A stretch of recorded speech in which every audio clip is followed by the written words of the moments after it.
कर्नाटक के वज़ीर दाखिला प्रियंक खरगे ने बेंगलुरु में ट्रैफिक के बढ़ते हुए मसाइल के हल के लिए एक जामे एक्शन प्लान तैयार करने का ऐलान किया है। उन्होंने बेंगलुरु ट्रैफिक मैनेजमेंट सेंटर का दौरा किया और DG and IGP M A Saleem, police commissioner Seemant Kumar Singh और दीगर आला हुक्काम के साथ इजलास किया।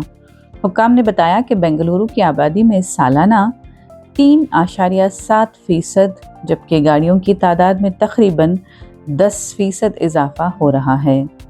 शहर में तकरीबन 1.25 करोड़ रजिस्टर्ड गाड़ियां मौजूद हैं और ट्रैफिक पुलिस 14,000 किलोमीटर सड़कों के नेटवर्क को 53 थानों और 4 डिविजन्स के जरिए संभाल रही है।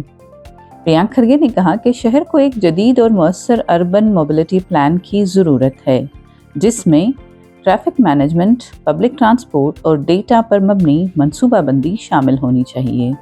उन्होंने ऐलान किया कि एक खुसूसी कमेटी तश्कील दी जाएगी जिसमें ट्रैफिक पुलिस, बीएमटीसी, बीएमआरसीएल, के राइड, नमायात्री, ऊबर, रैपिडो और स्विगी समेत मुख्तलिफ इदारे शामिल होंगे।